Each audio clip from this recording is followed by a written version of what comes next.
Chapter 22, Part 2. Diary continued. Records were becoming more sophisticated then. Computers were still in their infancy, but the world was becoming more technologically advanced. I'd been sat here writing for a good half an hour now, observing people, watching the world go by. As I was thinking about record keeping, a nagging thought was going on in my mind. Up to now, other than a few bits of paperwork, under another man's identity, what paper trail had Ernie even left behind? To get into America, he wasn't himself. Leaving America, presumably with an American passport in Daniel's name, as that is the only way he could have secured legal papers, he wasn't himself. He arrived in England as Daniel and set up in London as Ernie, just like he did in New York. And throughout his time in America, and from what I've discovered so far in England, he's never had any obligation to register his own true identity. Ernie Grimshaw existed on a birth certificate, and pretty much nothing else official since. From his job history, he's been self-employed, cash in hand. He's had no reason to register to pay tax or national insurance. He doesn't drive, so he won't have a license. He has a passport from another country, and he doesn't own any property or registered business as far as I can make out. He's known, but he's also unknown. He exists in the flesh, but not on paper. I still have no idea where this is going to lead me. I'll make my way back into central London. It's a nice day and the walk will do me good. I could stop somewhere along the way for some food and drink to refresh the links. St. Paul's Cathedral, perhaps. Come along, Mr. Diary. Let us leave the hustle and bustle of Bangor town. It doesn't look like rain, but I have an umbrella now just in case it does. Blooming marvellous. 2:15 p.m. I've just sat down with a pint in hand in the Old Bell Tavern on Fleet Street, and like any other London pub, the prices are extortionate. But it's a tidy little place, and I've managed to get a seat and table to myself in the back room. Fleet Street used to be the hub of printing and publishing, and in the 16th century, and later, the home of most of the major British newspapers. In recent years, they have taken their empires elsewhere. I would imagine to have large headquarters in central London was no longer economically viable for them. There are plenty of reminders on the wall of the way it used to be.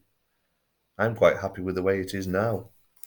I didn't fancy sharing the place with dozens of tabloid journalists looking for their next victim. I've had 2 text messages from Mum when I checked my phone.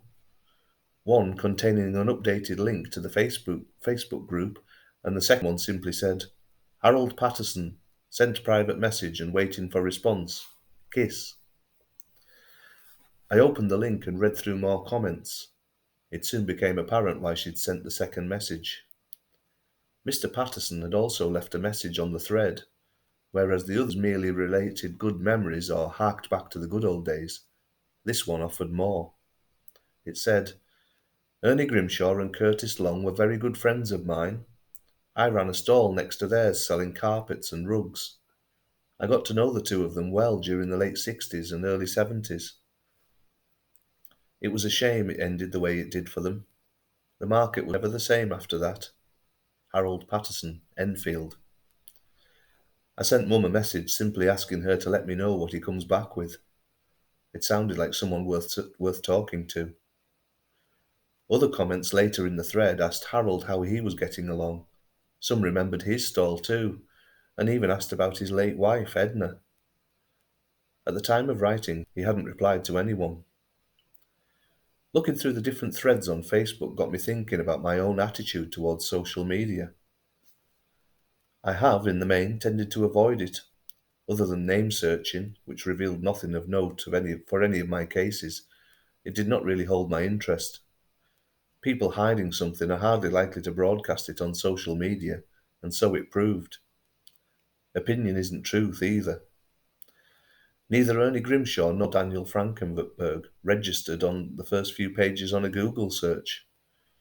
Even knowing what I know now with his New York Times articles, It was so long ago it didn't even list any mention of their names. Without actually going to New York, I would never have found out about Robbie McNulty either. Even now, an internet search for his name doesn't mention my Robbie. His death or murder, they don't seem to register a hit at all.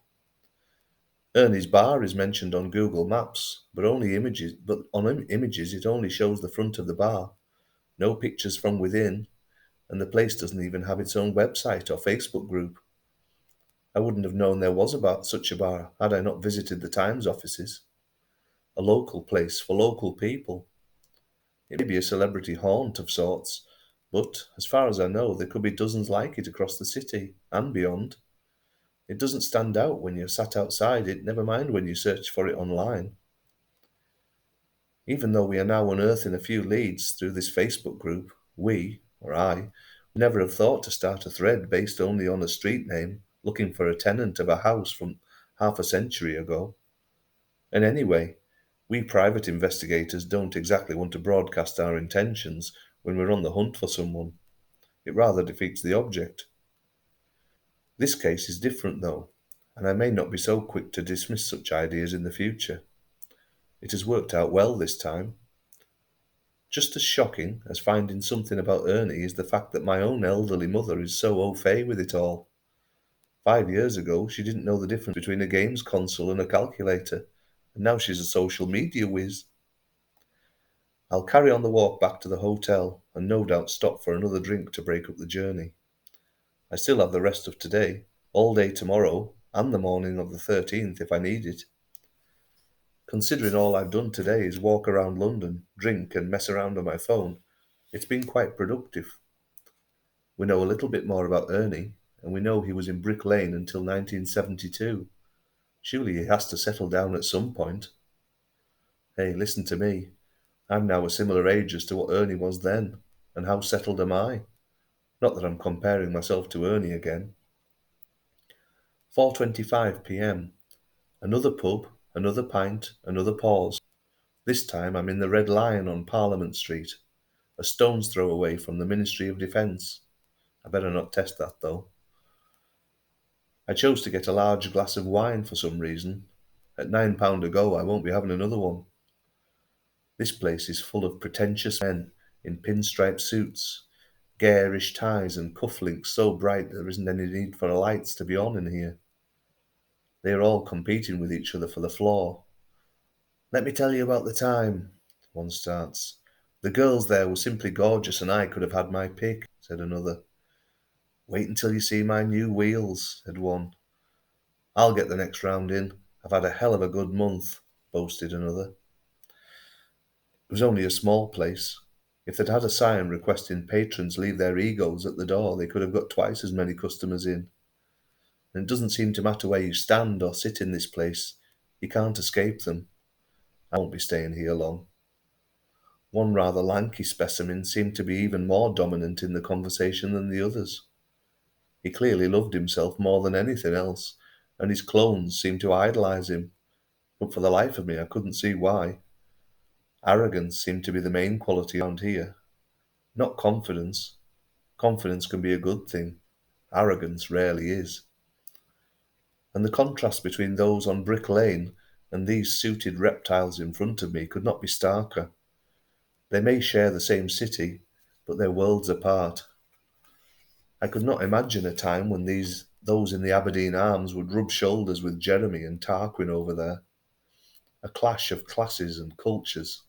They hail from different worlds. Could one accept the other, or would they even try to? One man who didn't seem to have any problem in the social situation he found himself in was back on my mind again as I tried to block out the boasts and all the bullshit. Mum had messaged again to say she'd had a reply from Harold Patterson. She sent through some screenshots of their conversation. He seemed a little reluctant to engage at first, but Mum won him round. Her last message was straight to the point. She said, "Mr. Patterson, if you'd be so kind as to speak with or meet with my son at your convenience, we would be very grateful. He's in London now." Harold was reluctant to put his telephone number on social media, so without asking, Mum gave him mine. He then replied to say he would give me a call on that number later in the evening. He explained that he wasn't sure just how much help he would be, but he was happy to talk with me. My mum replied with her thanks and even put a kiss on the end of the message, as if to encourage Harold to call. I'll get back to my hotel room in the next hour or so and await his call. If he worked on the stalls around that time, I'm guessing he and Ernie would be of a similar age.